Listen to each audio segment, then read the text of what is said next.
So our next round of pitches starts now. Please welcome Find Inners, the first and largest online network of home healthcare providers in Lebanon and Qatar.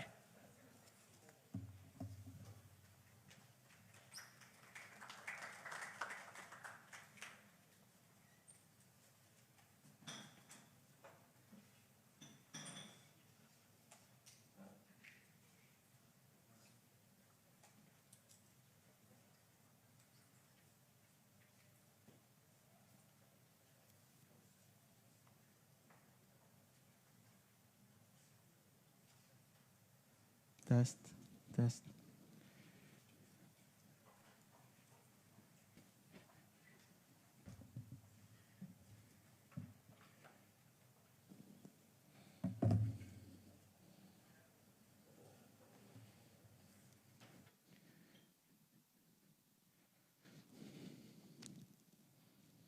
Please take a moment to join me in reminding ourselves of those who matter the most to us.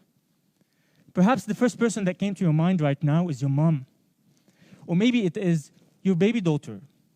And chances are you constantly wish you can have a few extra hours each day with them at home, showering them with love and care. You both and I know it's not that easy. Life gets in the way and gets too messy.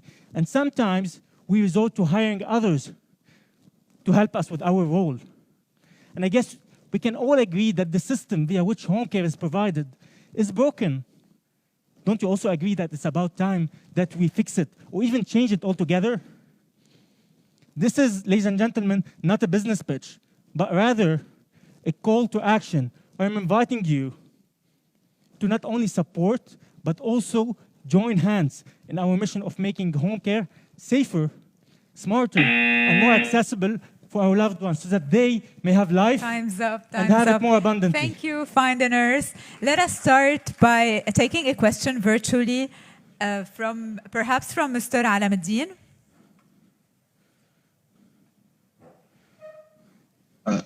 Yes, hi. What is your plan since the Lebanese market is very small? What would give you an edge technology-wise, or what are you going to try to build in Lebanon that would give you an edge in the other markets that you're going after? Yeah, so we've been operational for almost 3 years now in Lebanon.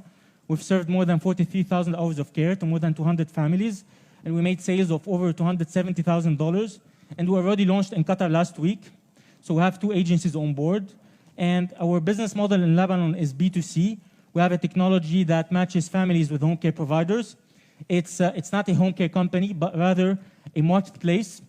And in Qatar, it's going to be B2B2C. So agencies list their caregivers on our platform, and we help them sell these services in a differentiated, more innovative, and more transparent way. Okay. In Lebanon, have you had many problems with circumvention? As soon as the nurse gets comfortable with the client, they no longer need your platform? We've never had any case like that for the simple reason that as a social enterprise, we empower our caregivers, and the system is all built to serve them. We protect their rights, and they don't want to accept clients outside the system. As a matter of fact, our caregivers get us some of their clients to the system, and the retention rate is over 80%. So the churn rate is only 16%. An average client stays 6 months with us. Thank you. Another question from our judges. Same idea. What prevented you from scaling up for much larger countries after 2 years and a half? So when we started in Lebanon, we went through several iterations. At first, we wanted to go after the medical services, and then later after the elderly services, and then we pivoted into the newborn, since targeting clients in this customer segment was easier. They're young, they're active on social media, the cost of acquisition of the client is very low, you don't have to go to the doctors and the hospitals, so you can directly jump. So that was a beachhead that we had to iterate several customer segments in order to reach. And now we're scaling up with the same customer segment to a country like Qatar. And this is all bootstrapped. We haven't raised any investment so far. And we're profitable. Can we go back to the virtual question? If we can get a question from Mr. Kadifa from the States. Yeah, is this a gig worker process? That is, what's your relationship? Describe your relationship with your suppliers, your nurses. How does it work? So they're all contractors. They're free to work or not work, to accept any client or not accept any clients. We're just mediating. So some of them, they have dedicated their whole time for home care, and some of them, they work at hospitals so that they work in between the working shifts. But we're not employing any of these nurses. Okay. Thanks. Another question. We still have around 2 minutes. I have an idea for you more than a question. So in this pandemic and soon post-pandemic period, would you think of supplying home nursing care for people who you've already, do you have the facility to test if someone is COVID-19 positive, so they do home nursing for COVID-19 positive or influenza? People with antibodies can get specialized care. Have you thought through that? Yeah, so we submitted the proposal to the Ministry of Health 5 months ago, right after the beginning of the coronavirus. And we had even Dr. Salim supporting us with this. And we had also Mr. Joseph, who is the head of the medical, he's one of our mentors through Impact Rise and Beirut. So we had a very nice proposal. We submitted to the Ministry of Health, and it never got through. It lacked funding. But definitely, and then afterwards, we started offering COVID-19 at-home PCR in collaboration with AUB, and we're the first to offer it in Lebanon. I don't know if we can manage to take a final questions in 50 seconds. A quick question. So you spoke about about a better improving the service. What are you comparing that to? Because it's very hard. And small question: what is the service level agreement that you have with the patient, and how do you carry the responsibility of this role that things might happen? Who is the responsible for this? Yeah. So Find a Nurse is not a home care company. It's just your guide to find caregivers who are around you. So you can have your neighbor who is a caregiver, but you prefer to work with them via Find a Nurse. So we're not adding, we're not changing the care. We're rather giving you a framework so that you can agree on the payment terms and making the system very transparent so that you can leave reviews. And once you open up the system... Thank you, Find a Nurse. Time is up, unfortunately. Yes. Next up is Greenstone, a startup specialized in the production of a stone made from glass waste, which is valuable in sustainability applications such as wastewater treatment, insulation, hydroponics, and others. Remote, please.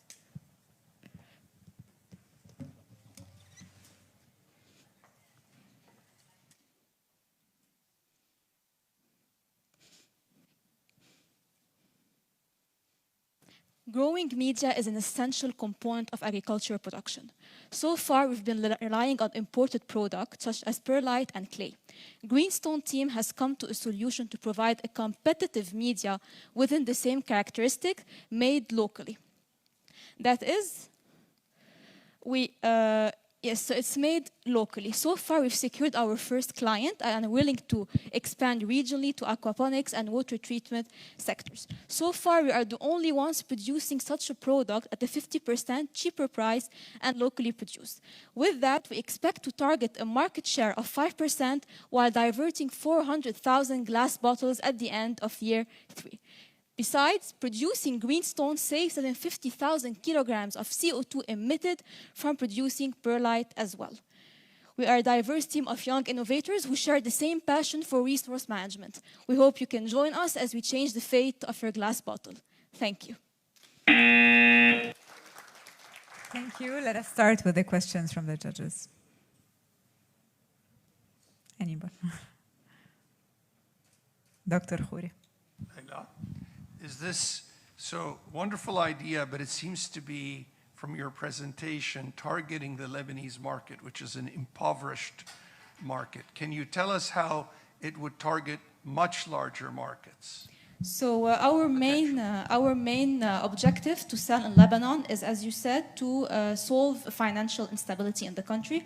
But at the same time, because the MENA region is full of sandy soils, this is a good opportunity for us to sell outside the region. And if you want me to answer how are we planning to sell outside the region, it's through attending trade shows, webinars, where different agricultural stakeholders and engineers will be present So we can sell them our idea, and they can be mainly our retailers in the future. It's hard to save Lebanon if you don't get enough of a market to bring money and to enlarge your product. So maybe a business plan to how to take it to the next level would be very interesting. Very nice. Mr. Rabah. So I believe from the brief presentation that you mentioned that the source is limestone, and potentially Egypt is a great source, and it's much cheaper conditions. So why wouldn't you produce there the product and replicate it, or no? The source is not limestone. No, your source is glass. Yes. But you can switch it and use limestone, and you mentioned in the presentation, at a much cheaper cost. Yes. So that's your direct competitor. Yes. But if you use that material and replace the glass, and this is to replace which type of product currently in the market, then you have a competitive edge. Okay. So you mean what are the competitors of my product? That's what I understood. No. Why wouldn't you produce your product using limestone much cheaper in Egypt? You have the laborers that is cheap, you have the raw material that is cheaper. So that will directly limit your product to Lebanon, as Dr. Khouri said. Okay, so yes, but limestone is also available in Lebanon, and limestone is not our only raw material. We can also use NaOH, which is widely available in Lebanon at the same time. But what we want to do is to limit our raw materials within the same country, so we don't want to import from outside countries, and don't want to price our product at a dollar rate different than the bank set by Lebanon.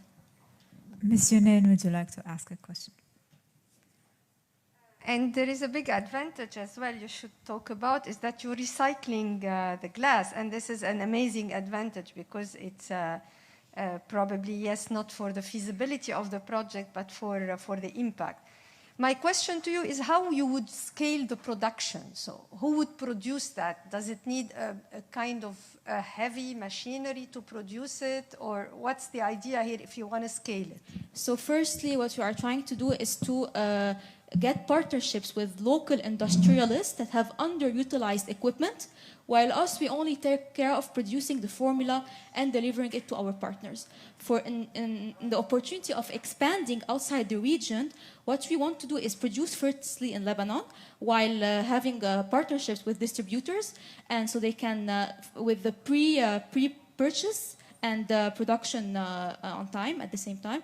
And once the product is purchased, we have a permitting setup that allows us to ship outside the country as well, and using a system of forwarders. So for example, if I want to ship to UAE, I have to talk to a forwarder in UAE that ensures that the shipment travels efficiently. So it's through having, through producing locally, and through having the permit to, if you want the permit to ship to this country, and using a system of connection of forwarders in the recipient country at the same time. Still 1 minute to go. Let's go to the States. Mr. Khadifa, would you like to ask a question? Yeah, can you patent this technology so that, or the process, so that instead of having you build everything on the supply chain, you can actually license it for places like Egypt or other areas and make the profits on your intellectual property instead? So in terms of patent, we believe that innovations have many types, while our own innovation is to produce this product locally using a value chain of underutilized equipment. In terms of patent, we believe that the way of producing greenstone, and it's produced locally, is a patent itself, but there are research done on foaming glass. So in terms of patent, we believe that we can patent our own product using a value chain of... Thank you, Greenstone. And also in waste management, I invite Petcrete, a startup transforming used plastic bottles to fibers used to reinforce concrete, replacing steel reinforcement. Good evening. Have you ever wondered why scavengers are interested in metals more than plastics?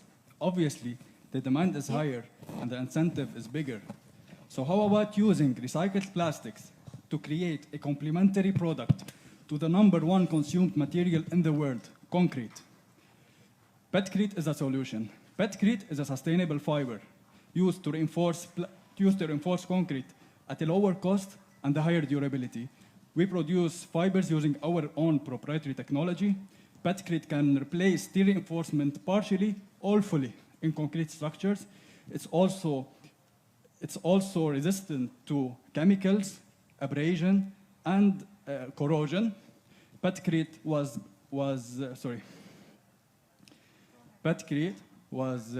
validated at the AUB labs. We have won so far 3 competitions, and we're looking forward to start exporting Petcrete fibers that are made in Lebanon to the whole world in return for some cash dollars, fresh money. Thank you. So going to the Q&A, can we start with Mr. Alameddin this time? Do you have a question? Yeah, sure. So obviously the market is enormous, and if you can replace rebar with something cheaper, it's an enormous achievement. Now, who's working on similar technology, and how far are you from what do you still need to do to get your technology at a level that you can compete with rebar? What are the remaining pieces to get there? Okay, currently many universities are working on fibers. It's an old concept that's now being very recent to reduce the cost of the steel reinforcement. But actually each type of fiber has a different problem. So let me give you an example. Current research are going on hemp fibers, but hemp fiber decays. So you don't want to put a fiber that decays in a concrete structure. Other fibers, like stainless steel fibers, they accumulate together while pumping. So you don't want all fibers to accumulate in one spot and not in other spots. Sorry, can you say your question again? Is anyone else working on plastic? How far, and what else do you need to do so that your product is ready to be at least licensed? Okay, all the researchers that were undergone on PET fibers were only for the sake of research. None of them turned into a product for one reason. They were only shredding the Petcrete fiber, but in our case, we have around 9 processes in order to reach the shape of fiber that we have right now. So it's not a single process. Thank you. Welcome. Mr. Rabah, would you like to ask a question? The saving, from my understanding, it will not be used as replacement to the steel reinforcement in the main structural element, but rather to screed or secondary structural element. What is the saving that will be achieved from using the plastic compared to the steel bars? Okay, as you said, there are 2 main applications. For non-structural elements, that's our target for the current 5 years. For the structural elements, we're going to pursue this target, but after 5 years, because it needs a lot of research and applications. You can simply eliminate steel rebars and replace it by fibers. For instance, 1 cubic meter of concrete. And can you give me, one cubic meter, what's the saving, and what is the market size on the secondary elements, if you want to focus on secondary elements and present it as the replacement of steel? Okay, 1 cubic meter of concrete needs around 100 kilograms of steel reinforcement. That's around $70 plus $40 for workmanship. So we have a cost of $140. In our case, you need only 10 kilograms of fibers. We have estimated the price, the market price, to be $4 per kilogram. So you need $40 for reinforcement using Petcrete fibers, and you need no workmanship. You just add it to the mixer while pumping the surface. 2 more minutes. Let's move to another question, Dr. Khouri.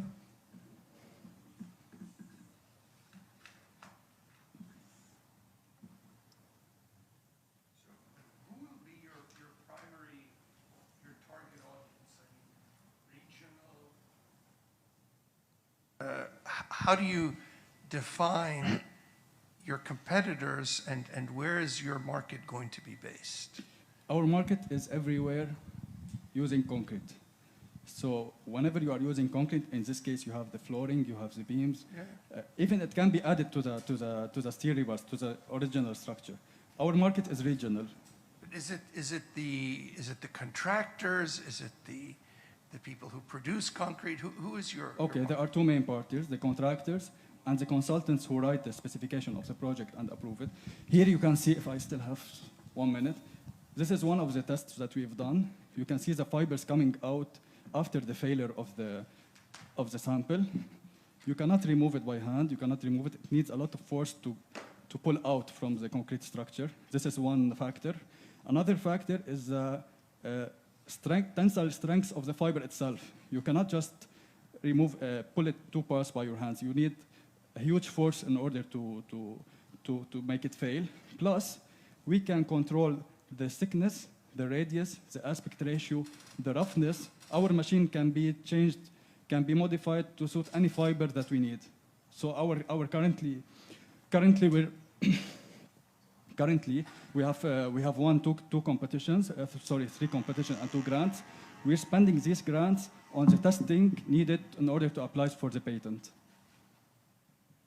Okay, we still have 10 seconds. I guess there's no more time for another question. So thank you, Petcrete. Welcome. Another startup in the field of waste management is Plasfill, an eco-conscious material that allows contractors and municipalities to fix potholes and misleveled manholes using recycled wastes. Thank you.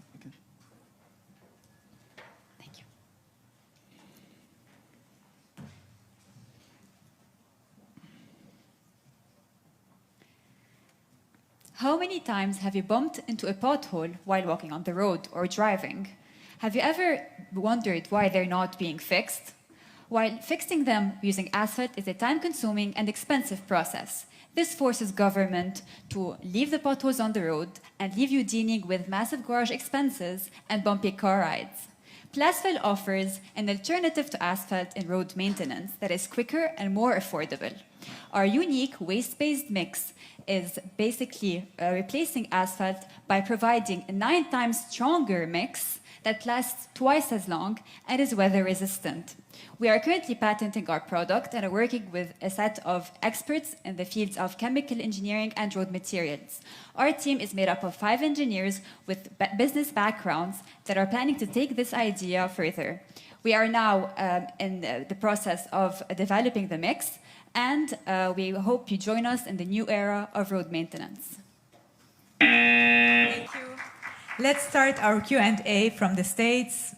Mr. Abdo Khadifa. Yeah, the question is, you mentioned that you can get gross margins up to 60%. Can you describe how you can do that with this technology? Yeah. So basically, the main advantage that we offer is not only that our mix is green, but it's also more affordable and more time efficient. So compared to traditional methods, the traditional way to fix a pothole costs on an average, for an average size pothole, $28. Our price will be set at $20 and will help us make a 50% profit margin. For manholes, the traditional way costs $140. We priced ourselves at $75, allowing us to hit a 68% profit margin. Dr. Khouri. Have you done anything to test your product and its feasibility and its attractiveness in much larger markets, Western countries, Gulf, elsewhere? Yeah, so right now we did several tests in the AUB labs, and we secured the fact that our mix is safe and sustainable and that it's weather resistant. We also showed that it's 9 times stronger and lasts twice as long. What we're trying to do right now is launch in the Lebanese market and then expand eventually to the MENA region and then to the global market. And eventually we'll be doing market research into whatever country we'll be going into to make sure that we have the necessary certifications for each. And also, I would like to add that we have prototyped and we have done many different potholes and next to AUB and one in Jaltoun and Bawarta. So we're now currently testing in Lebanon and we're prototyping here in Lebanon. Ms. Yunin. So about your business model, the challenge, if we think of Lebanon, of repairing those holes, is more the availability of resources, the willingness of whoever should do it to do it, the money, etc.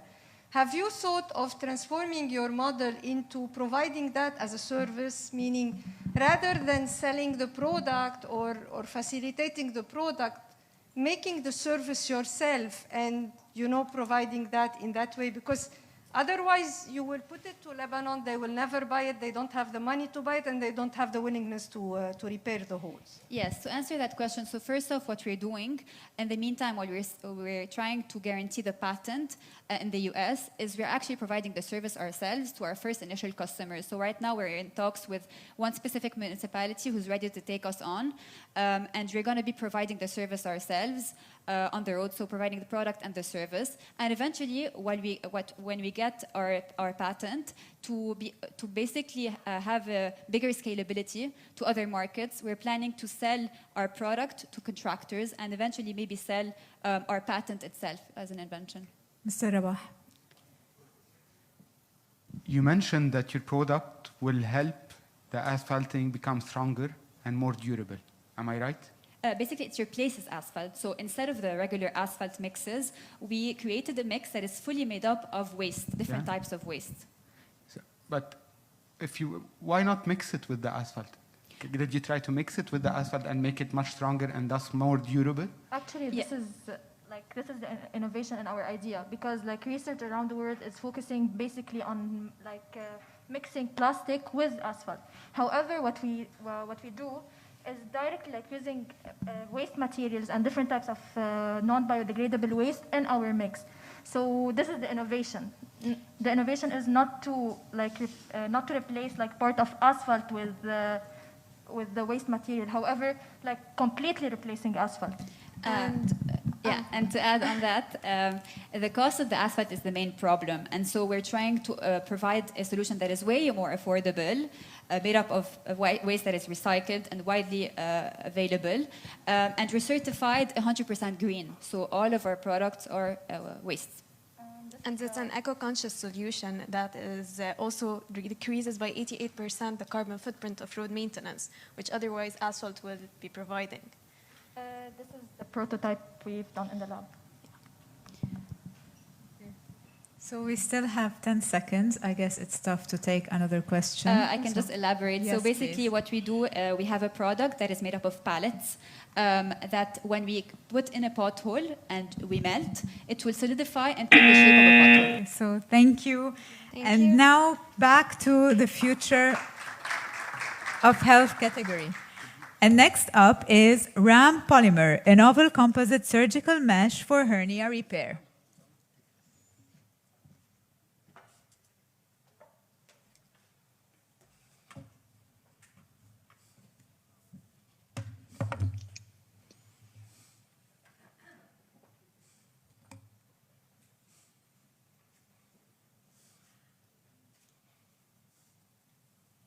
You on? So the first slide is not on. Good afternoon. A hernia is a weakness in the abdominal wall and muscle that may allow organs to protrude through it.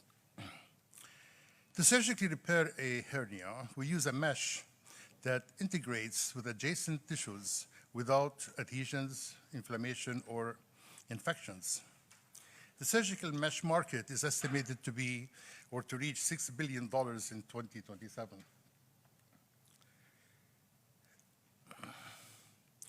Non-resorbable meshes can be very painful. Available resorbable meshes are very expensive. They degrade a little too fast, which result in potential recurrence, and are not available in different sizes and thicknesses. It's fine, you can elaborate in the Q&A That's fine. session. Let us start with Mr. Alamuddin, who is joining. Yes. Well, I mean, I'm most certainly no expert, but I'm also going back to the question. You've been working on this mesh for some time. What makes what you're developing hard to replicate by the other people going after the $6 billion market? What is so unique that you're you've done or that you plan on doing? Well, the composition of the polymer and the way of weaving it into with this electrode spinning methodology gives us the flexibility to control its pore size, its thickness, and the ability of cells to integrate and migrate into it, proliferate, and even differentiate. The other thing is that the technology we're using is going to be protected by a patent very soon, so I'm sure other people would be able to replicate it when it is published, but will be definitely protected under a patent. The most important part in the competitiveness of this polymer is the fact that it is, although it is resorbable and of high tensile strength, it's actually very affordable. And if we win the prize, we will spend money enhancing the different machines that we have to create different meshes with different thicknesses and shapes to be almost personalized medicine-like meshes. Thank you. Good evening, Marwan. Hello. So the idea is that this mesh, eventually you get tissue to come over it, then you've got normal tissue. Hernia is even more common in older adults, I assume, as the... I don't know what you're talking about. It's okay. As the person ages, the abdominal wall gets more susceptible to these things. Are you concerned about the ability to regenerate in this population, to create a tissue overlay? Am I worried in a sense that... Can they form the tissue with all the anti-inflammatories and the Right, antivascular drugs they're on? Right. Well, the capacity of humans to regenerate goes down with age, and obviously it is complicated by other factors, including comorbidities of diabetes or whatever. But what we have looked into this, and some of our experiments, we already impregnated cells in the tissues, cultured them, and then added them to the repair site. And we plan to extend that to stem cells in autologous mode so that we can stem cells from the patient, impregnate them into the mesh, put them into the, repair things with them.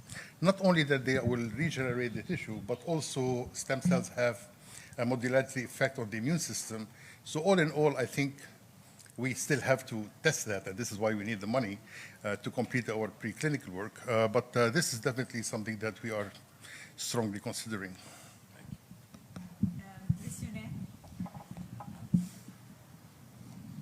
What's your business model like? Are you going to manufacture this, build or have a facility to do that, or only licensing the patent to pharmaceutical company?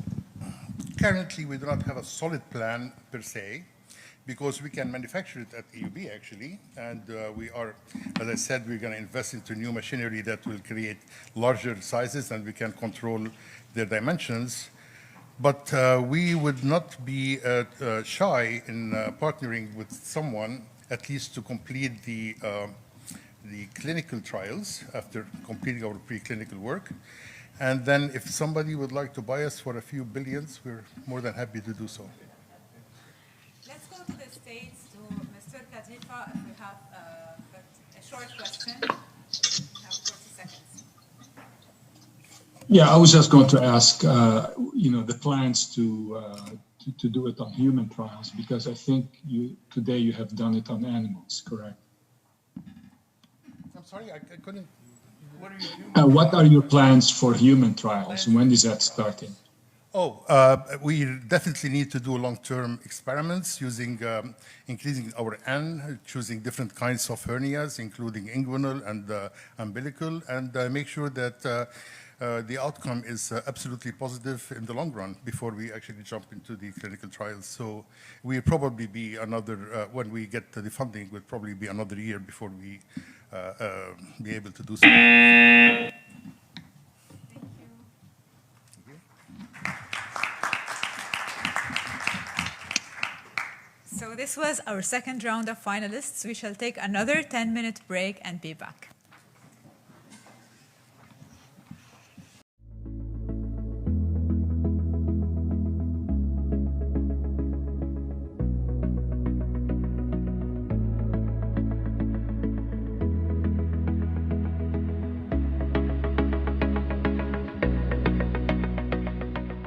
We believe that great innovators often emerge at the most difficult of times.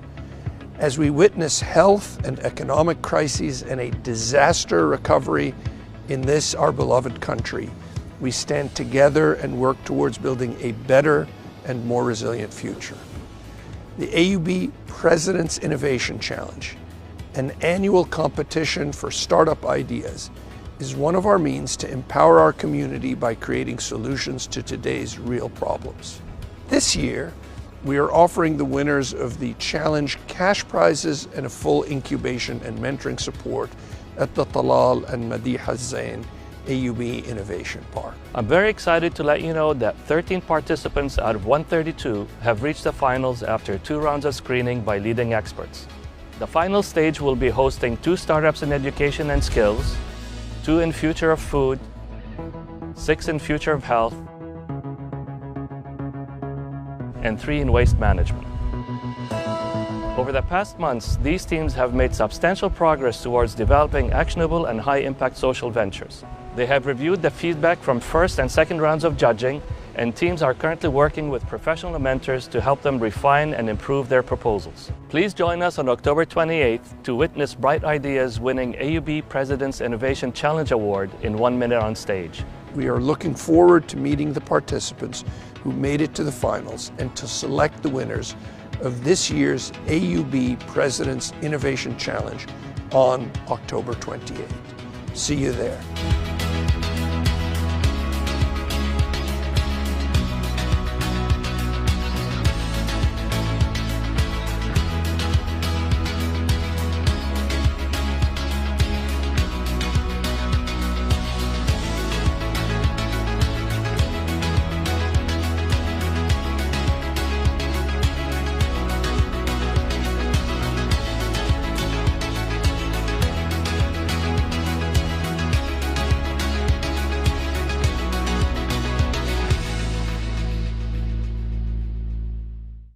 How did iPark start? For us, we heard about the idea from Dr. Salim Shaheen, who was leading on the idea, representing AUB, to create an incubator to help students, alumni, researchers, medical school to transform their ideas into successful companies coming out of Lebanon.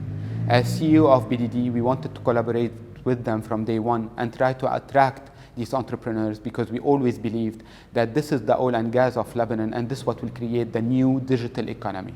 With time, they were relying on the funding of 331, which was delayed. So here, Zein family stepped in to commemorate the work of my late father-in-law and her support, my mother-in-law, Mr. Talal and Ms. Mediha Zein, because we thought that this is the best representation, being a great entrepreneur who led his company from zero to a global successful company. And it was a great honor for us to bring iPark outside AUB, within BDD, within the ecosystem, to collaborate with the great entrepreneurs and community that we host, which will be a great mentorship, connection, and funding to help these companies and entrepreneurs grow. Today is the start of the iPark, 1 year after, with the President Innovation Challenge, and we look forward to seeing great, successful companies that will save Lebanon coming out of this space.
Like any startup, the Talal and Mediha Zein AUB Innovation Park went through various iterations till we found our business model.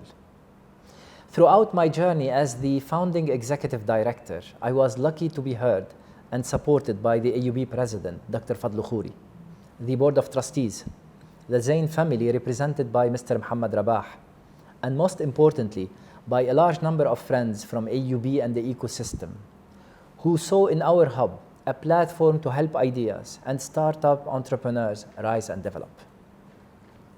At the heart of our mission, the President Innovation Challenge aims at providing our startup entrepreneurs with an opportunity to test their ideas and get the required exposure to our network of investors, venture capitalists, and seasoned entrepreneurs through the various selection stages. I personally believe that the reward is bigger in more challenging times, and I'm sure that AUB will be the place to innovate and help our country overcome the current crisis. Hi, I'm Elias Bustani. I'm a strategy and innovation consultant and have worked with AUB, the Zein family, and Dr. Salim Shaheen in order to set up and launch the Talal and Mediha Zein AUB Innovation Park. We have designed the programs of the iPark with the goal of connecting the academic excellence of AUB with the lean approaches of the startup industry in order to turn innovative ideas into job-creating startups. When you have as ingredients impressive research and labs, determined students, and a strong network of alumni, all you need is multidisciplinary programs that can connect all these dots together in order to unlock, test, and grow ideas. Actually, what impressed me most during this experience was the determination of participants that were not affected by the protest nor by the economic meltdown, and were coming regularly to the iPark in order to work on their ideas and develop them further by receiving mentorship and support. This is our main hope for the future of our country. We need to export innovative products and services instead of just exporting raw talent. I trust that with the vision and commitment of AUB with President Khouri and of the Zein family with Muhammad Rabah, the Talal and Mediha Zein AUB Innovation Park will be able to unlock more opportunities to our youth. Finally, to the 13 top-notch participants, regardless of who is the winner, you all deserve support in pushing your ideas to the next stage. Good luck! Ladies and gentlemen, please be seated.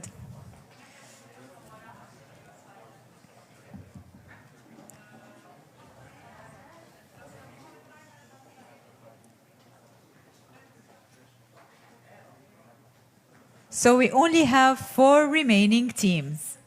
And next up is Robites Protein Puffs, a healthy line of nutritious, yummy snacks produced from real whole food alternatives to processed packed food.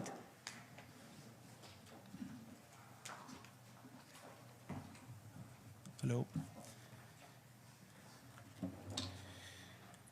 Imagine a puff that could make healthy snacks healthier. A product, a bite holding enough flavor and nutrition values to support our rising generation with taste and health.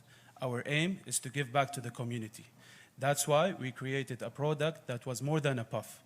Our bite is a call for a healthier future of food, made from 100% real food ingredients. We created, monitored, and upgraded from our own resources, ensured a controlled operation expense, a healthy sales record, and a decent profit margin. Our chant for quality and healthy snacking made us an exclusive Lebanese product with global standard, being the first in our region and one of the very few in the global market today, made us cross borders to the GCC and recently the US. Investing into every step made us ISO standard, US FDA approved, all while being half the product of any important product, because being raw is a right for all. Thank you. Let us start with Q&A. Mr. Alameddin, do you have a question? Okay, so thank you very much. You made me hungry. What are you going to use the prize money for if you win the prize? What are you trying to achieve? You're profitable. You're building a very nice business slowly. Well, what would make it go faster? What you want to do with the money? Well, we started from our own resources for the past year and a half. Especially now, especially this product is all about the right marketing and ensuring the right exposure and awareness to our consumers. Now, since our product is US FDA and entering the US and the European market, definitely it will be focusing on marketing because we'll be competing with much bigger, let's say, sharks in the market. So that's why now the call for investment is to increase our global exposure. Yeah, so to market in the US, it's very expensive. Is there an approach you're doing? Are you thinking about doing it from a web marketing perspective, especially from the consumer side? What are your thoughts there? Well, when we started getting the US FDA approved, we assigned a consultant also focusing on Lebanese products willing to go abroad. So this definitely, the prize money won't be enough, but will be a good start. We'll be dedicated 100% on the US marketing campaign. And mainly, this is the first time, because since we started, we are using our own resources. We face some setbacks because of the current situation in Lebanon, but the idea of focusing on export made us continue creating job opportunities to the Lebanese society. By the way, we've already sent samples to the US, and they've been checked and tested and tasted, and we got the approval. They like it very much. After 2 years, which markets currently do you serve? Only Lebanon or the MENA? Currently, we started in Lebanon. Now we are in Kuwait, UAE, Saudi, Bahrain, Qatar, and we got the US FDA to enter the US market. Okay. Total sales per year? Total sales for the last year is around $500,000 US. 500,000? Yes. Net profit? No, revenue, sales revenue. Yeah, but net profit? Are you profitable or not yet? Definitely, we have a decent profit margin, and we are as well competitive with the pricing. What's the profit margin? It's profit margin of approximately for the past year, 150K. And you produce out of Lebanon and ship to the MENA region? Or? Yes, this is the idea. Now, as a Lebanese, we always focus on producing in Lebanon, believing in this country. We believe that made in Lebanon is still attractive. So raw material is Lebanon? No, not the Lebanese. We use a couple of Lebanese raw materials, such as one of our flavor, which is za'atar and sesame, which is being done from the local South farmers. The idea of Robites, the DNA, is to use healthy snacking made of 6 to 10 real food ingredients. And the thing is to create flavors that are not existing. We cannot do flavors made artificially. This is the idea of Robites. 100% real food ingredients, which is known to the consumer. Sorry, no sugar. This is the most important thing. Last one, every batch we produce, we get it tested by the IRI, Industrial Research Institute. Actually, they asked my question, so I'll ask a completely different question. So, you know, I've actually tried your product, because when we went through this, I ordered some, and it's quite impressive, although it's funny to taste peanut butter puffs produced in Lebanon, I have to say. So I find it hard to believe that initially you're going to compete on American tastes like peanut butter. How do you market tastes like thyme, za'atar, or something like that? What's your marketing plan for the bigger markets beyond? That's why we're focusing. Yeah, that's why we're focusing on introducing flavors that are not existent in the market. For example, having a protein snack made of thyme is something new. Focusing on ethnic. You won't have a product or a flavor that is made from of an existing product as well.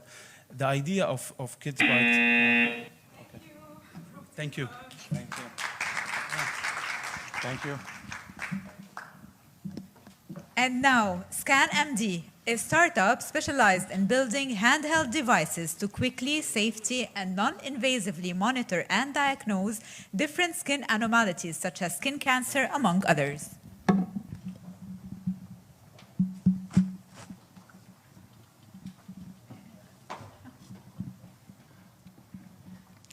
We believe that we tapped on technology that will transform the future of dermatology diagnostics. I'm Nader Shafi. I'm the founder of Scanmd, and I'm a master's student at AUB. Scanmd is a non-invasive electromagnetic scanner that fits in the palm of your hand, and it allows you or your doctor to easily diagnose your skin condition, like skin cancer. For patients, this means no invasive procedures like the biopsy, less cost, and no months of waiting for simple consultation. For doctors, this means efficiency and added accuracy. And it's actually quite simple. You have a potentially dangerous patch on your skin. Your doctor will use Scanmd to scan it, then diagnose and give you instantaneous feedback. We are currently conducting our clinical trials on patients with skin cancer at the AUB Medical Center using our fully developed prototype. We need partnerships, investment, and talent to get us where we need to be. So please join Scanmd in transforming the future of dermatology diagnostics. Thank you. Let us move to the questions. Ms. Yunin.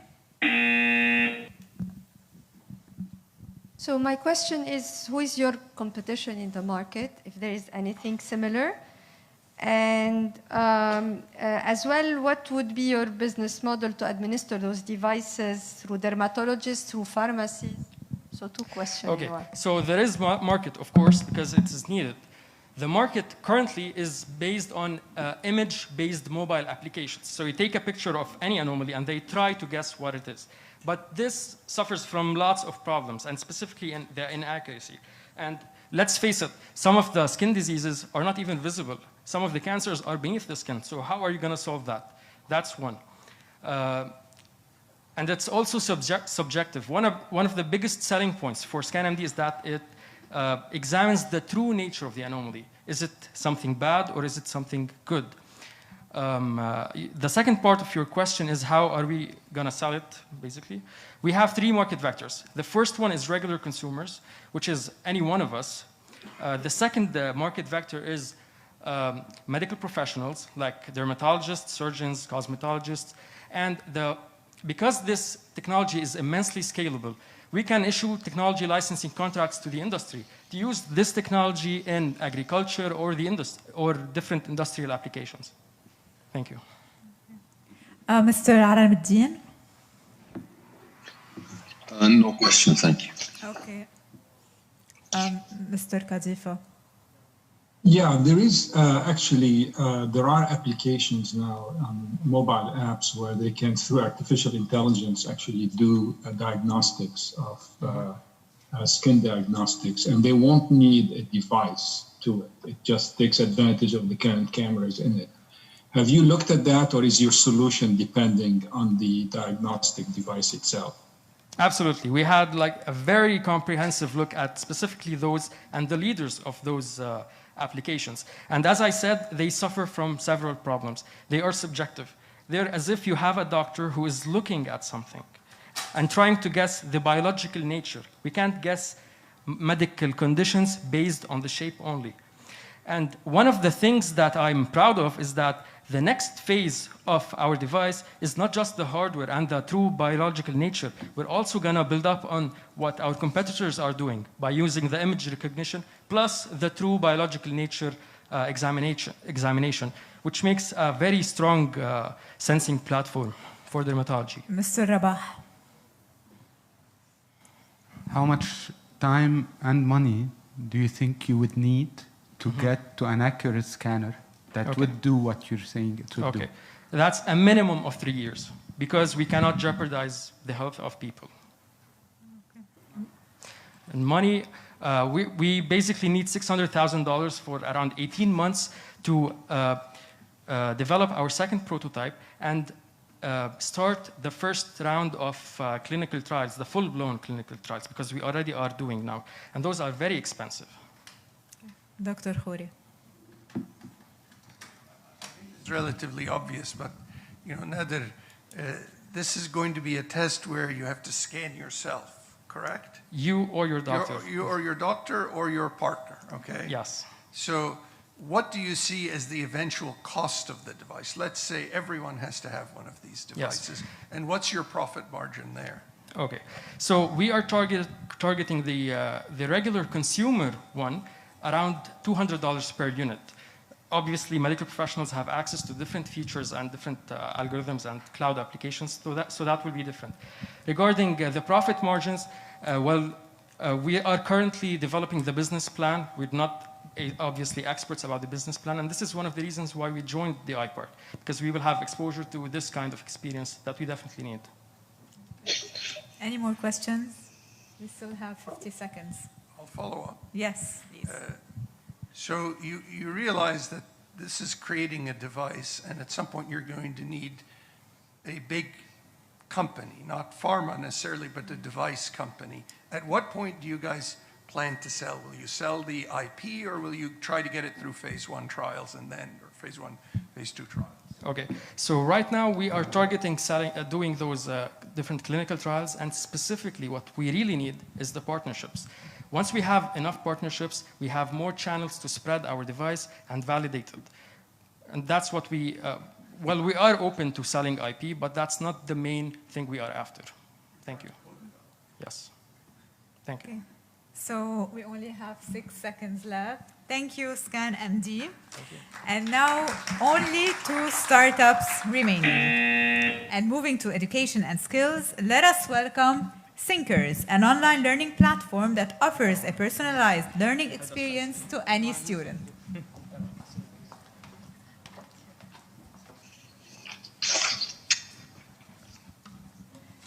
Hi, my name is Audrey Nakad. I'm the co-founder and CEO of Thinkers. 1 out of 3 students struggle to find a tutor, and it takes approximately 4 to 5 hours to find someone who's qualified. Thinkers is your solution. It's a peer-to-peer platform that connects learners to highly qualified private tutors. All you do is select a course, pick a tutor based on your preferences, you book a session. We started Thinkers in 2017 in Lebanon, expanded the same model to Dubai in 2018, and now we're opening in Saudi. To date, we have 60,000 learners using Thinkers, 1,000 mentors, and more than 100,000 sessions completed on the platform. And we have improved the academic performance of students by 32%. And this is why top institutions like the American University of Beirut are exclusively partnering with Thinkers. I'm inviting you all to building with us the largest community of knowledge exchange to making education accessible to all. Thank you. Thank you, Audrey. Let us start with the questions. Any questions, Rabah? Because I know Audrey is a VDD community member, so I've seen that journey. Audrey, I know that you've raised recently in a nice round, and congratulations for that. What's hindering your growth? Is it tutors, or what's hindering your growth in the multiple countries currently?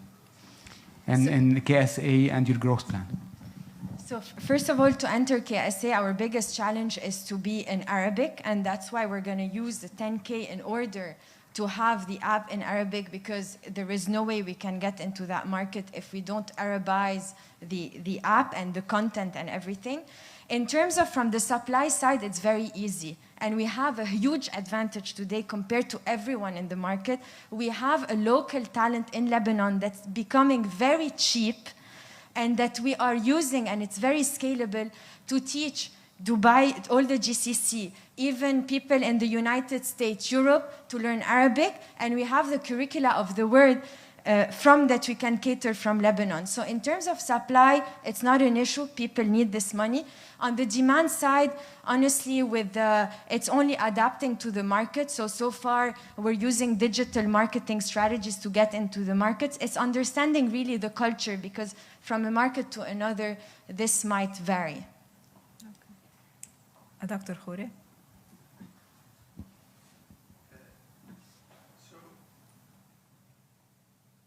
Competition, Audrey. We know, I was impressed with your presentation, 32% average improvement.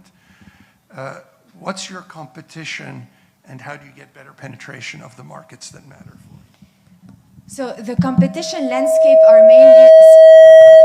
So the competition landscape, looking at the competitors in Lebanon, we're the only one that is digitizing the private tutoring, definitely, but we have lots of competitors like independent private tutors in Lebanon and in the region. So what's definitely, I would say, making us special. Number one, we're the only one focusing after the match. It's not about us connecting you with the right tutor. It's about providing you with the right learning personalized journey. So we analyze the learner, we understand what their objectives are, match them with our algorithm with the right instructor who's more than an instructor, is a mentor, and then we track performance, and this is how we know that we're improving the academic performance by 32%, and we're the only one who are really going after the match.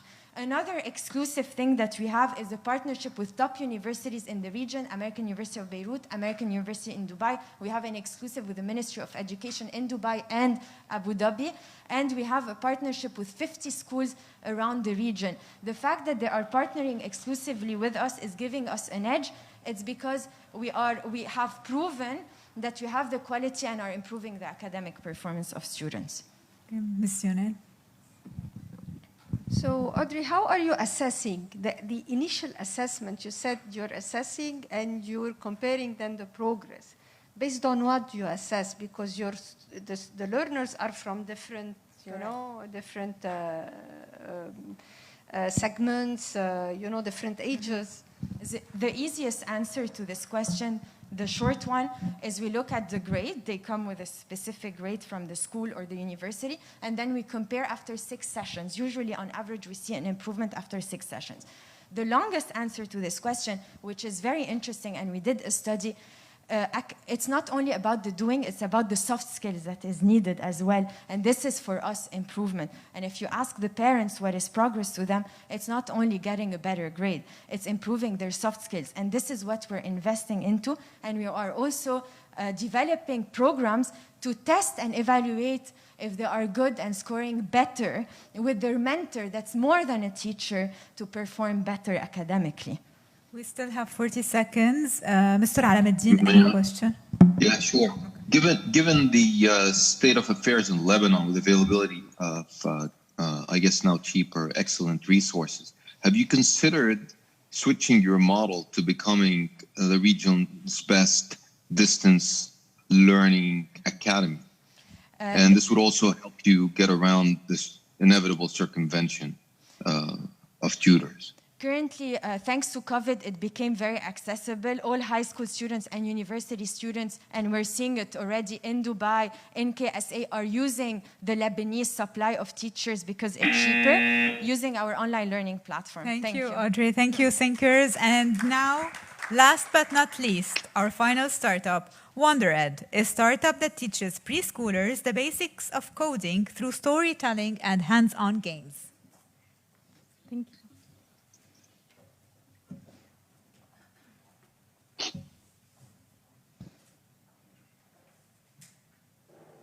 Hi, my name is Ala, and at WonderEd, we make teaching programming language accessible to the youngest possible age group in history. To do that, we have created a coding curriculum that's easy for kids to understand and for parents to teach, yet flexible enough to involve a lot of playing and learning opportunities.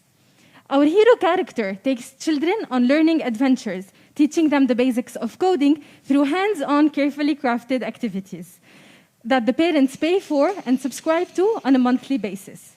After 2 years of R&D and testing, I'm super thrilled to announce that we have signed with one of the prestigious preschools in the country, and so far we have sold 10 demo kits. 100% of the innovators of tomorrow are the children of today. And to support them into changing the world, WonderKit would allow them the opportunity to become the change makers of the world. Thank you. Thank you. So let us start this time with Mr. Kadifa. I don't have any question on this one. Okay, Mr. Alameddin. Well, maybe I'm a little confused about what you're teaching method, or what are you doing that is different, or why do you think this is a good way to teach little kids how to code? Okay, so what we did basically is that we transformed the logo language from it being a language that requires interaction with the screen into making it physical and tangible for kids to learn. So we're taking them away from their screen, yet teaching them technology from a very early age, starting at 3 years old. Okay. Ms. Yunin. So what would make this sustainable? Because, you know, after all, it is a game or a toy. And, you know, the kids will play with it once, twice, and then, you know, you will sell, but you will be limited with sales unless it is something that has an evolution with time, especially compared to the real technology, when the kids are really, you know, having access to that ever-changing agile technology. So what's your plan in that regard to make it a sustainable solution to sell? Thank you for your question.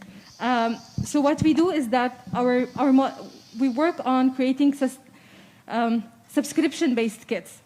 So this first kit is the level 1 of coding, where we teach directional language. After that, we start introducing conditionals and loops. And for that, there are other levels. So every quarter, we will be sending them a package that has all the elements needed. And then as they grow and they keep on learning new skills, we'll be sending additional add-ons to the kits that they already have. Okay, Mr. Rabah. As much as I would love to have my kids stay less behind the laptop or iPad or phone, why not digital? Like, it's a toy, we know that it's reducing. Why not the same thing to be done digitally in Arabic to increase for the MENA region coding skills for kids? Okay, so extensive research done by Harvard and other universities showed that children below the age of 6 shouldn't be exposed to screen for a long period of time. And our target market are children aged between 3 and 6 years exclusively for now. This is why we want to take them off the screens. Plus, other apps, like our main competitors, are the screens and the apps that teach coding through them. We noticed that children are becoming passive when they're in front of screens, producing light and sound. Whereas when they have a physical kit that they're interacting with it, they're holding it, and then they're moving physically, we're contributing into developing several skills, of them fine motor skills, gross motor skills, and more cognitive and analytical skills, rather than the ones they learned through digital platforms. It has been proven and scientifically proved. Okay. Dr. Khouri, still have 1 minute and 40 seconds. Okay. So in the next 6 months, in the next year, what are your plans to make progress online and commercially to show that this is viable? We all think it's a nice idea, but these damn things are practically addictive. Yeah. They are addictive. So how are you going to make progress in marketing and feasibility studies? So we're digitizing our curriculums and the tools that we'll be sending to parents, because one of our main objectives is that we want to be an educational resource for the parents and supporting them to be more empowered, because the people who are spending the most time with their kids today are the parents. So we'll be definitely digitizing the work, the manual, and the flashcards that we use for the parents, but we will be keeping the interaction with our toys physical. In the upcoming 6 months, we'll be focusing on R&D and manufacturing. We have tailors, and we're signing partnerships with tailoring facilities in Lebanon for us to produce our toys, and we're also contributing to creating jobs. Okay, so very quickly, Yes. the data you need is engagement, and that data, a 3-year-old, a 4-year-old can't tell you. So you need parental data on engagement of the kids. In 10 seconds, how are you going to collect that data? So for the past 2 years, we've been doing physical testing with the kids, and we've seen physical engagement and engagement from the parents and from the kids. The parents are asking, I'm having tens of DMs on Instagram every single day, Ala, we want the kit, when can we buy the kit? And we're having a lot of demand on it. So we've been testing this. Thank you. Thank you, Wonder Ed. Thank you to all the startups. And now it's time for the 20-minute jury deliberation. Our jury members have gathered their scores, and the results will be discussed in a separate room moderated by Dr. Asfour to select the first and the second winner.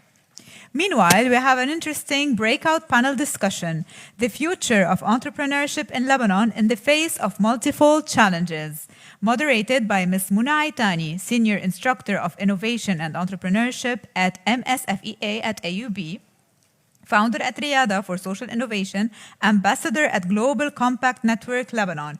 I also invite panel members Dr. Salim Shaheen, Vice Governor, Central Bank of Lebanon and Founding Director of Zein AUB iPark. Dr. Bijan Azad, the Associate Professor, Business Information and Decision Systems at OSP, Director, Darwaza Center for Innovation, Management and Entrepreneurship at AUB. Dr. Fadzia Hmaida, Director, Office of Grants and Contracts and Technology Transfer Unit and Center for Research and Innovation, AUB, and Mr. Rami Boujoude, Deputy General Manager at Beirut.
All right, so hello everyone. I hope you have enjoyed the pitches so far. And now we have a very exciting panel to explore the future of entrepreneurship in Lebanon. So I'm sure each one of you is worried or concerned about this. And who better than experts hello everyone. in this domain in order to answer us. Okay, so I'm hearing my echo. I don't know if we can fix this somehow.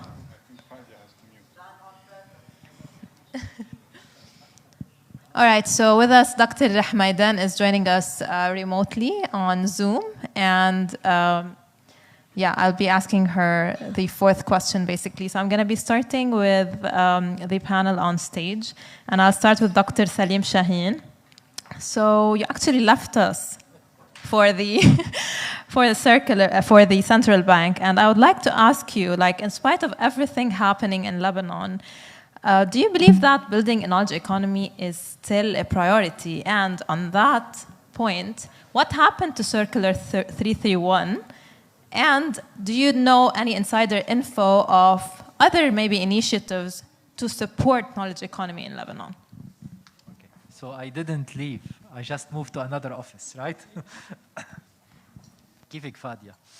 أهلاً كيفكم؟ So yeah, let's take it from there. BDD was launched in 2012. Then BDL decided to issue a circular 331, to support the entrepreneurship ecosystem. Then they went through different milestones. They created BDL Accelerate. They increased the size of the investment commitment from 400 million to 600 million, but still they failed to help the ecosystem rise the way they wanted. They faced various challenges. The political system, the legal system and legal status of startups.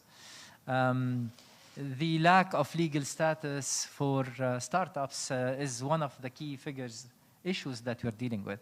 But also the limited access to research and development platforms like the one that we're having today at AUB. Today we have the COVID-19, we have the financial crisis. When hearing your question, there are two components: a government initiative and the BDL, right? And this is the tricky situation. BDL jumped into an area which is not related to the monetary authority. They went to work on fulfilling or completing the work of the government. So today, the hope is that with the new government, with the current changes we're having, we as regulators, we're going to share with them our thinking, and we hope that they will give a specific consideration to supporting the ecosystem. Obviously, we care about this entrepreneurship ecosystem. We care about bringing it with funds, supporting it and connecting it. But we also believe and hope that with the economic reforms, corporations will continue their plans in developing corporate venture capital funds. We hope also that the foreign venture capitalists would care about us and come to hunt opportunities given the changes we have in the ecosystem. And if we look at it, you can just see figures like $660 million invested in the first half of 2020 in the MENA region in more than 200 startups. You can also see initiatives in Saudi. In the Kingdom of Saudi, they have the public investment fund that is dedicated $1 billion to invest in the startup ecosystem. In Abu Dhabi, they have $270 million. I'm sure with the changes we're having in our ecosystem, the ideas that we're going to have out of the crisis we're going through, we're going to have many coming to invest in the fintech, e-commerce, and the like. So we have to remain hopeful and faithful that we can rise out of this crisis. Amazing. So, Dr. Azad, do you believe that the entrepreneurship ecosystem has actually evolved in the past few years thanks to Circular 331 or other? And how do you think that the current crises that we are facing will affect this evolution? Thank you. I'm going to remove my mask just when I'm talking. It's easier. So I think that's a very important question. I think what basically we have seen is that I would characterize where we are as not an ecosystem.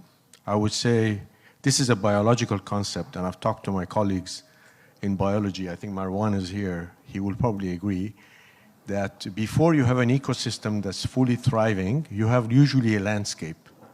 And a landscape is where the elements are kind of there, but they're not really efficiently and intensively interacting with each other. So I think we have had about 12 years, maybe more. I know Beritech, Rami is here, started in 2002, and then subsequently there has been a lot of efforts.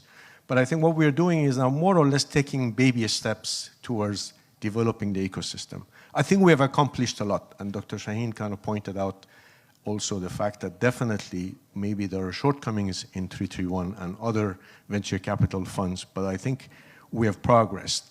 And I think from a university point of view, I see that our mission has been creating entrepreneurs as much as creating companies. And I see that, for instance, a lot of entrepreneurs I see, maybe they try after the second, third time they start having something more successful. So what I see is definitely I see the glass half full. I see we are kind of developing these people and, you know, making sure that, you know, we are doing something better this year than last year.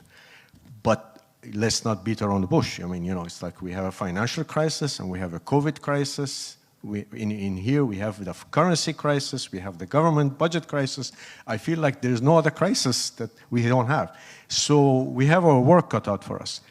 The positive, again, that I see there, going to your next question, is that I think the crisis, especially focusing on substituting for imports and promoting exports, could be a test bed for Lebanon.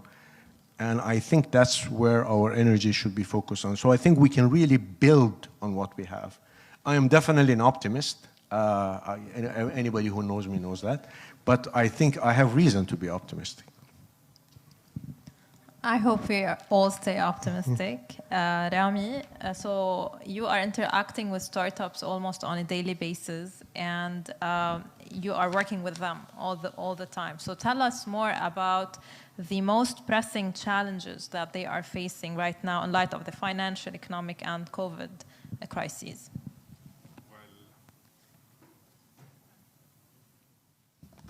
Okay, so you're right. You know, Bijan mentioned it, between the fiscal crisis, between the economic crisis, between the COVID crisis, it has been quite tough on the startups. Now, startups could be seen at multiple stages. You have people at the idea stage, and for the idea stage entrepreneurs, they're still cocooned in a place, so they maybe get access to grants, are able to test. Their difficulties are more linked to accessing potential clients, connecting with the world, going and doing field trips, depending on what they're working on, and the challenges with, you know, finding potential clients and so on.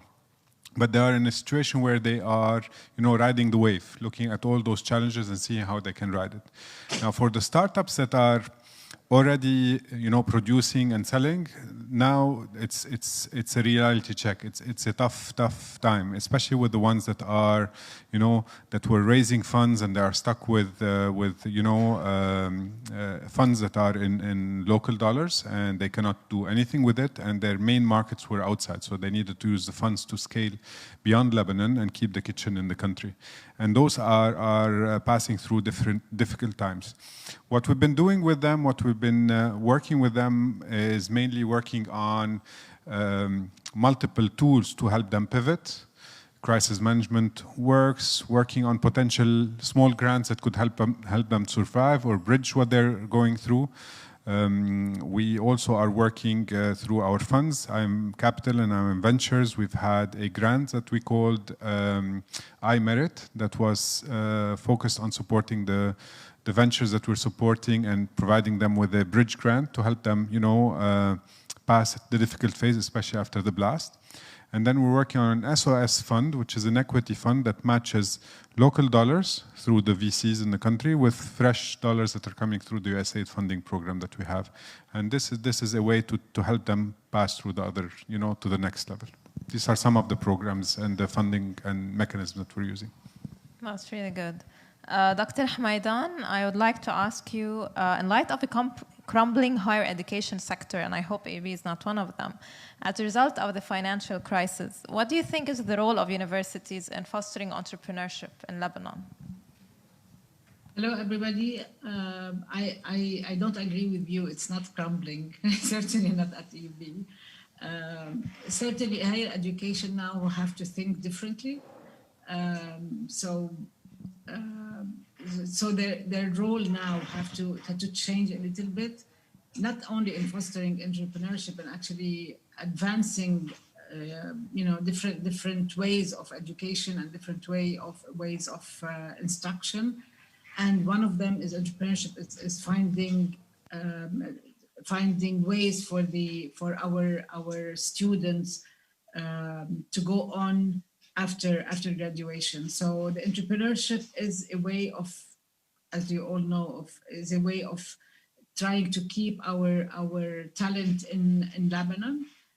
Whether we will succeed or not, that's a different question. But we have started this journey a few years ago, many years ago actually, with the Darwada Center and then other centers on campus. For the same reason, for helping in the economic growth. And the university is just, you know, will have to try to help probably further to impress on the students that they have to do to go through this journey, or at least the education, even if they don't become entrepreneurs. All these skills will help them in facing challenges in the future. But we are working with other institutions in outside Lebanon and we're starting to have entrepreneurship courses as electives for starting students. So that would be some under general education. So that will be one of the options to introduce students very early when they are when they're at university, to know what it means rather than just through competitions. So they will know what it means. They will know where it could take them, and then they can see if they are a fit for this entrepreneurship study journey. So I don't know if I answered your question. Yes, definitely. Thank you. So Dr. Shaheen, building up on what Dr. Maidan has mentioned, and I know maybe you are the one behind the idea of today's challenge, right? Like, what do you think is the importance of challenges like the AUB President Challenge? I come from an old school of thought. I cannot imagine a school without exams. And I cannot imagine an employee without an end-of-year performance appraisal. To me, a competition is like a milestone, a key milestone in the life of a startup entrepreneur. It's the test. It's the place where startup entrepreneurs would learn to present and expose their ideas and test the concept that they're dealing with. Competitions today are kind of a momentum. They create that momentum in the ecosystem, but they also create a culture. They teach people how to take risk, and people learn from the experiences of the others and learn to listen to the others. And when dealing with a sophisticated investors, a venture capital fund investor, they don't have time. All what they want is to see someone who's able to present her idea in a concise and quick manner. So it's really the catching exercise, how to get the attention of people. Now, when we started working on the President Innovation Challenge, we wanted to create a benchmark, a reference in terms of competitions in the Lebanese ecosystem. And I still remember discussions where we used to talk about opening the border to make it a regional competition. And I'm sure with the way we're moving, we're gonna make it that benchmark in the region. So talking about regional, Dr. Azad, I know that the Darwaza Center does not only serve Lebanon or AUB, it serves also other countries in the region. Now with the current context and all the difficulties on the national level, do you plan to tailor your activities more to the local or to the regional level?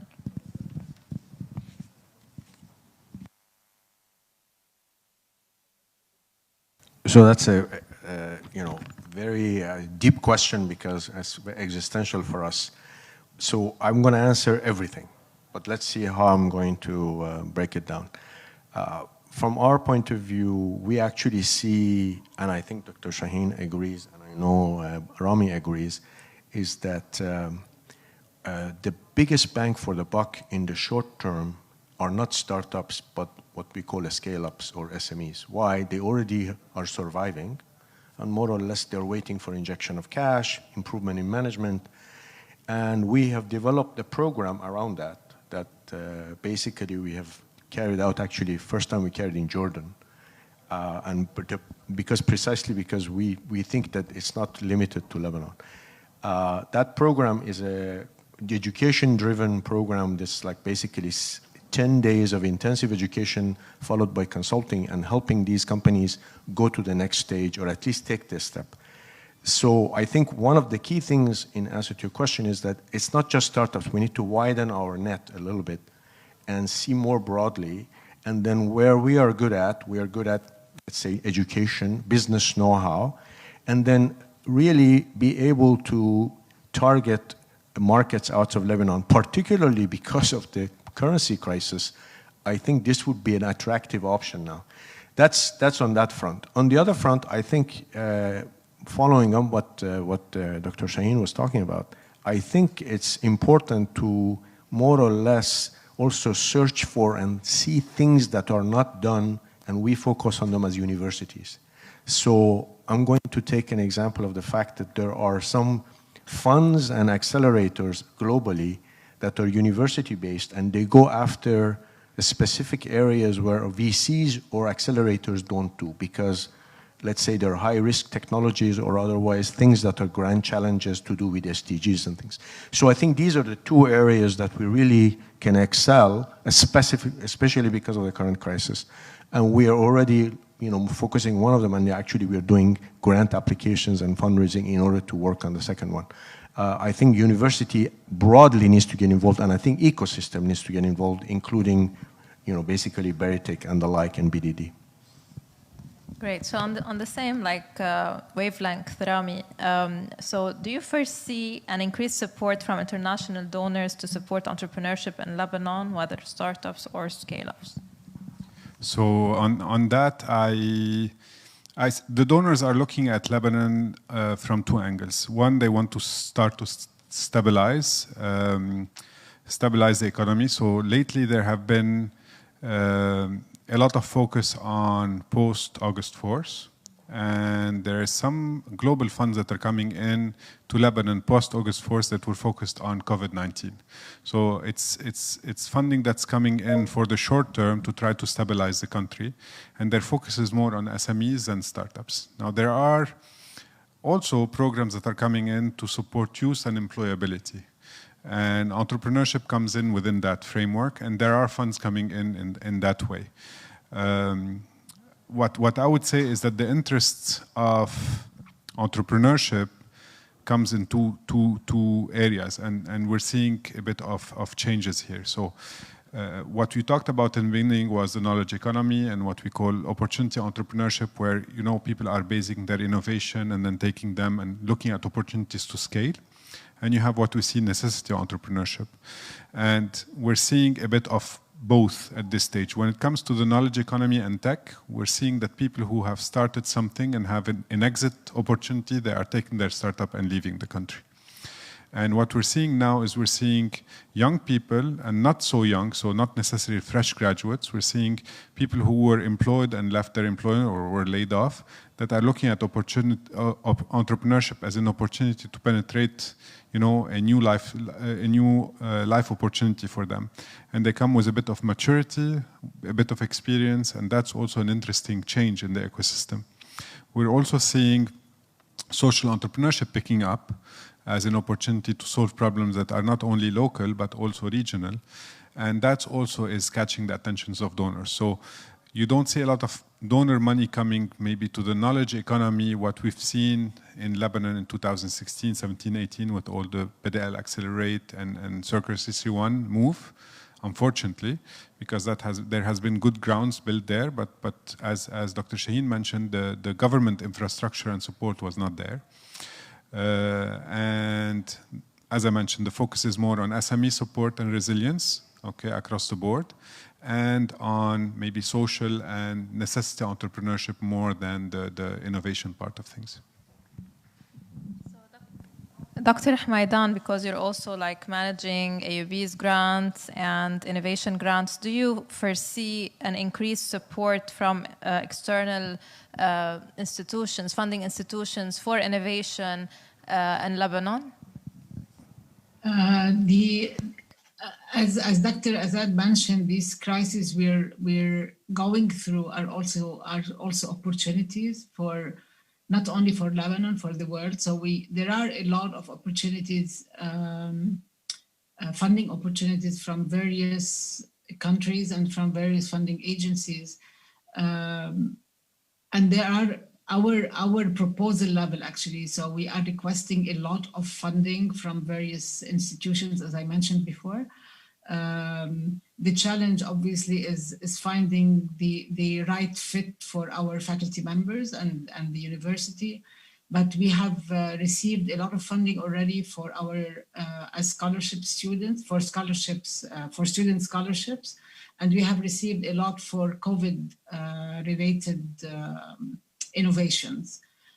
You have mentioned, in your previous question, which you sent me before about technology transfer, and this is our challenge in Lebanon, so that we do get innovation grants, but the technology transfer usually is not done in Lebanon. We usually go abroad for technology transfer.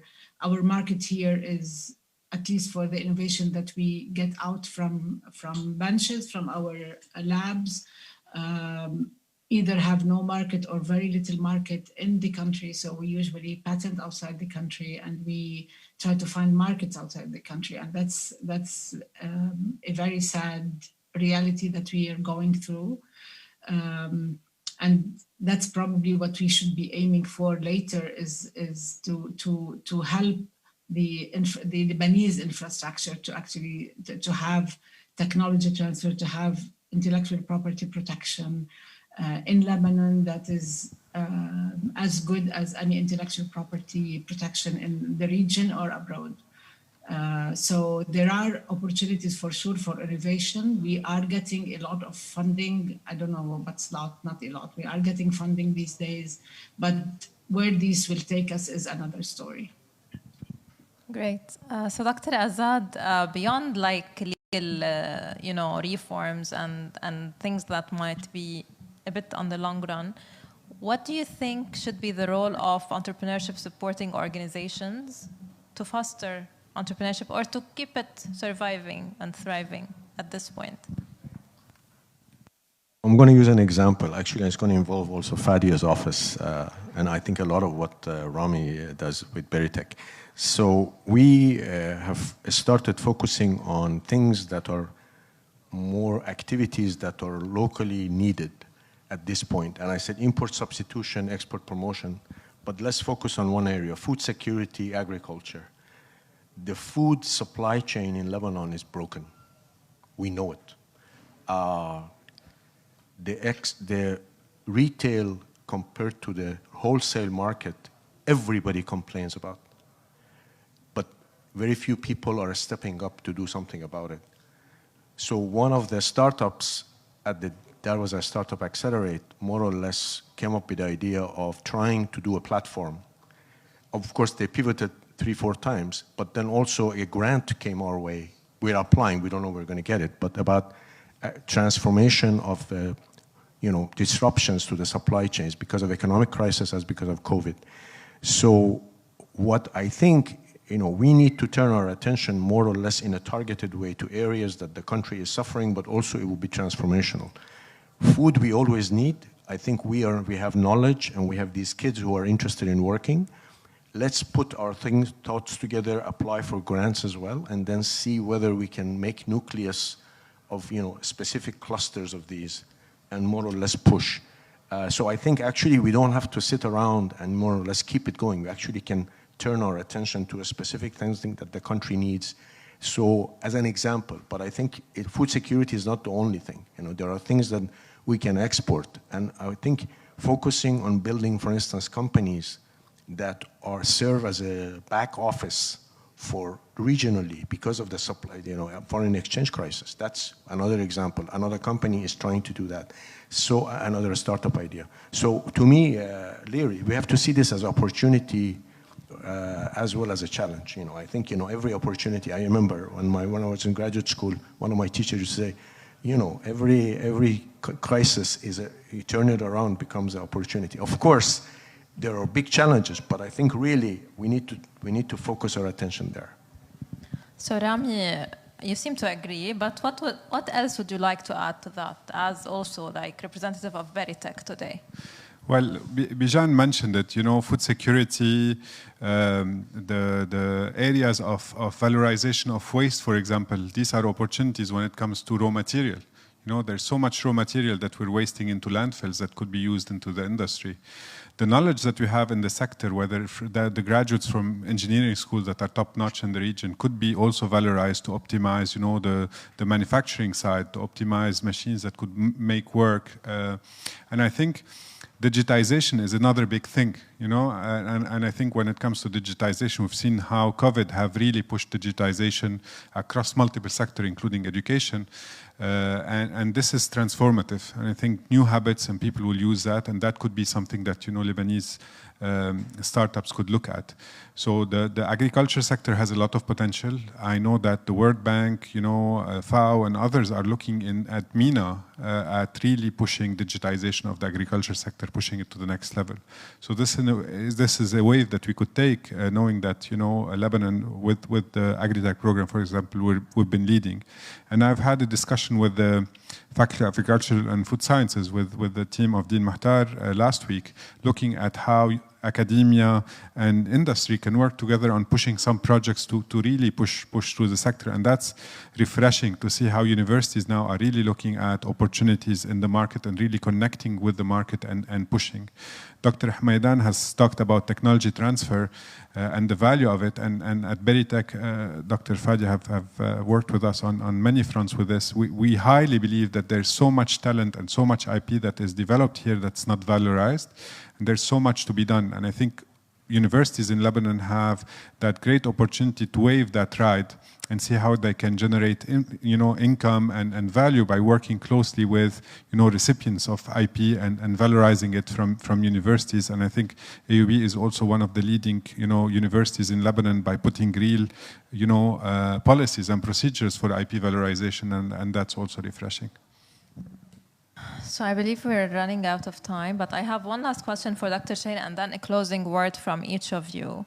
So Dr. Shaheen, there was a video that I believe most Lebanese saw when CNBC news anchor was asking the governor of the central bank, when is the right time to let go? But he was perseverant.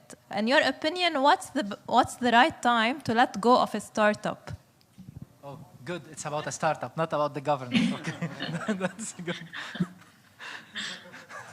Sorry, Your Excellency. Okay, listen, during the last years working with Dr. Fadia, Dr. Bijan, we've met with a number of startup entrepreneurs, quote unquote, people with ideas. And if we look at this industry, investors usually value the product, the story, and the people, right? So these are the two key metrics, at least from my perspective. And so you need to have people with innovative ideas who could be challenged, who could go out of the box, come out with ideas that are relevant and then solve problems.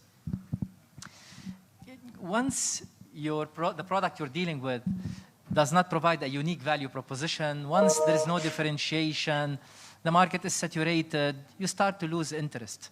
But most importantly, when the people who are leading the company are no longer innovative, do not have the guts, the ideas to change, to pivot, and to come out with a new solution, then you can simply say, well, they're no longer into it. So you have to just let go and move on. Dr. Fadia, would you like to have a few concluding words? I think the challenge is a very refreshing start for this year.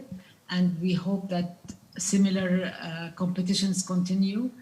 Your panelists, all of them mentioned how important it is to give these new skills to the students and the new generation, so we can hopefully help Lebanon out of the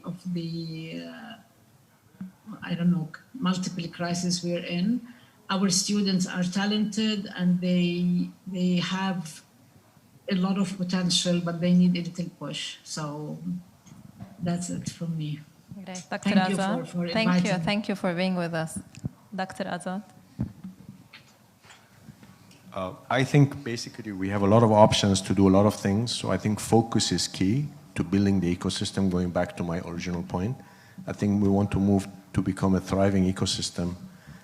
You know, we need to each focus on something we do very good. And then like Beritech, CRIN, OGC, iPark, Darwaza Center, other universities. So I think from going forward, it will be fantastic if, from my point of view, to see that we have focus and we have concentrated energy applied to a few specific things connected to the variety of things that we are facing now. But focus to me is key. Dr. Shaheen? There is not much to add. I would repeat one idea that Dr. Bijan mentioned. In every challenge, there is an opportunity. And this is our job today. We're educated minds. We're facing multiple challenges, and then we have to find solutions. And the word I keep in mind in performing my duties, moving out from the AUB and the iPark into another position, is that we shall rise again. We will do it. And last but not least, Rami. I think there are opportunities to innovate in services, in technologies, and in business models. And I think with all what's happening, business models are opportunities for us to look at. When you have startups, we put them in incubators or nurseries or whatever you want to call them in Arabic. And I think they need care. And I think as people working in that space, we need to keep the hope high and to push the support to the maximum to get them where they need to be. They are part of the success of the next steps for Lebanon. So let's all work together, each one in his specialization, but working together to move from a landscape that we don't want it to be desertic, but move more into an ecosystem that's thriving maybe in the near future. Great. Thank you all for your positivity. I hope that that it has raised a bit the motivation in the room, and I hope that the results are out soon. So let's wait and see who's going to be winning.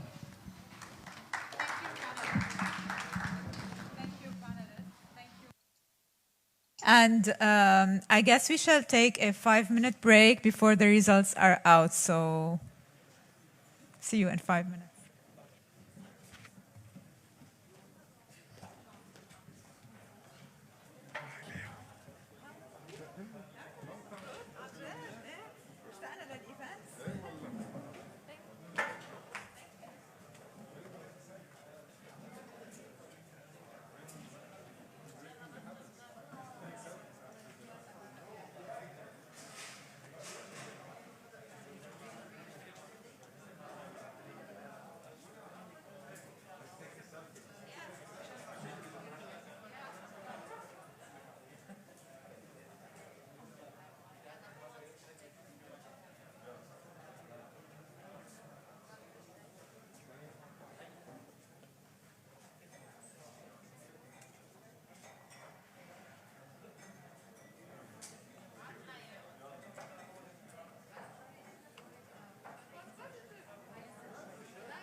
So, ladies and gentlemen, who has convinced the judges and who will be the winner of the President's Innovation Challenge 2020 out of the 13 finalists?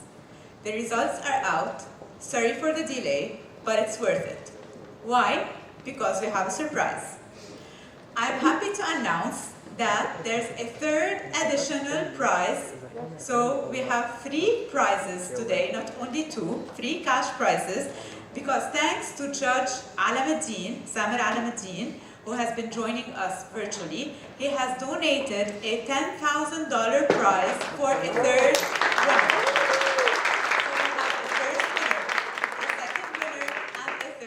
winner. I would like, before we announce the winners, I would like to invite President Dr. Khouri, Mr. Rabah, and Dr. Asfour on stage.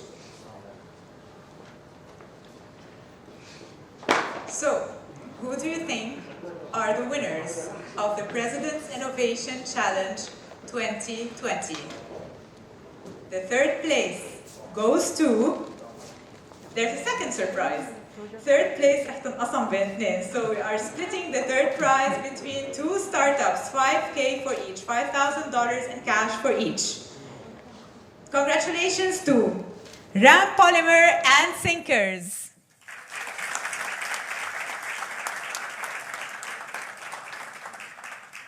So the third runner-ups, two runner-ups are Ram Polymer and Sinkers, who shall win a prize of $5,000 in cash each.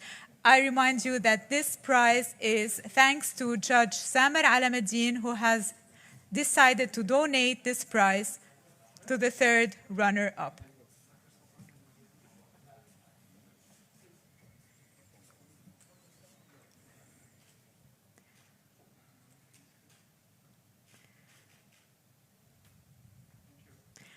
Mabruk Ram Polymer, Mabruk Sinkers.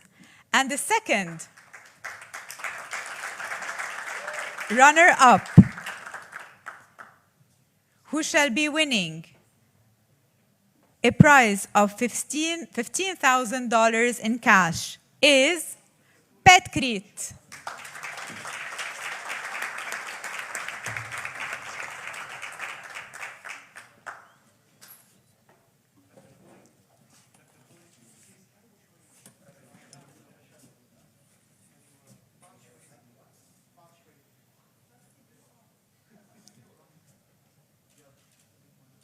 Congratulations to Petcrete, second runner-up of the President's Innovation Challenge 2020. And now, who is the first winner of the AUB President's Innovation Challenge 2020? The winner is Acousto Sense.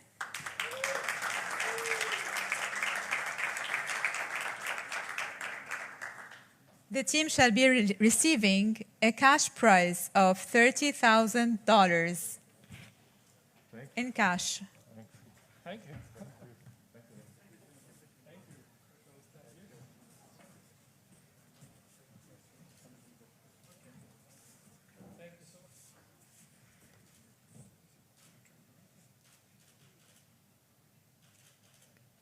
Congratulations, and congratulations to all startups. Thank you everyone for being here, and hope to see you next year. Okay, there's a remark. Yes.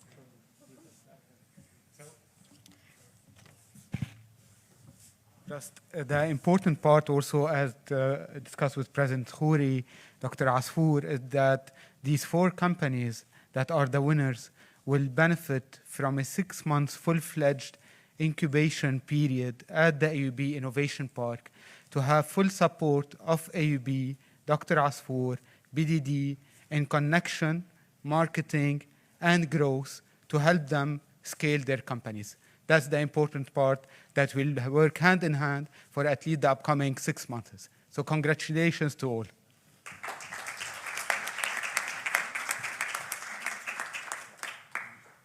Thank you, Leah. And all 13 are winners as well, and you have access to our services as well.